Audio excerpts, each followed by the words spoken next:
All right, so let's start with some breaking news that has just come in, where Russia has now sent a massive warship to Iran. The Russian and the Iranians are set to embark upon some naval drills. The naval exercises are taking place in the Gulf of Oman. Now, this, remember, is the same area of the high seas where the Americans have stationed their naval armada. And these are the images of the Russian corvette Stoiky arriving at the Iranian port of Bandar Abbas. Now, this Russian ship is designed for multi-role operations, including anti-surface, anti-air and anti-submarine warfare. The exercises will see the warships of both nations maneuver alongside one another as the American naval forces, including the powerful American Carrier Strike Group, maintains its presence nearby. Now, Tehran has said that a helicopter carrier belonging to the Navy of the Russian Federation has entered into Iran's southern waters. Now, the backdrop, remember, is unmistakable. The Americans, in order to impose more pressure on the Iranians in these negotiations, have surged their naval defense presence in the wider region.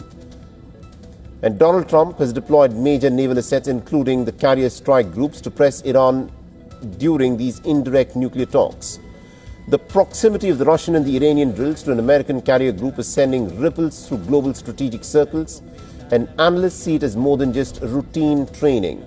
This is a clear signal of cooperation at sea, a message to a world that is watching the balance of power shift in West Asia and beyond.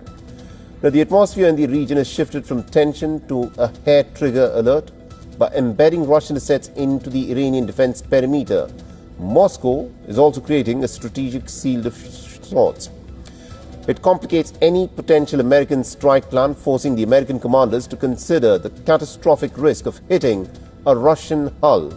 Remember, Moscow has repeatedly released statements urging Washington to engage in dialogue and not to stage any attacks on Iran. So this, of course, is a pretty important part of posturing with respect to the military presence that is being increased in the waters of the Gulf. And after the American build-up with their armada, the Russians have now sent one of their corvettes. It's going to be very interesting to see as to how this presence in these naval drills, which the Iranians and the Russians are holding together, will proceed from here. Is there a message that the Russians want to send through? Because in the case of Venezuela, remember, this was seen as a operation that the Americans were able to carry out with relative ease. But for the Americans to attempt anything on those scales appears to be a lot more harder, and the Russians and the Chinese seem to be sending a clear message that they may step in with at least some level of backing for the Iranians in case of a conflict.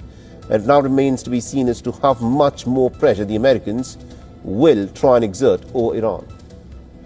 For all the latest news, download the WION app and subscribe to our YouTube channel.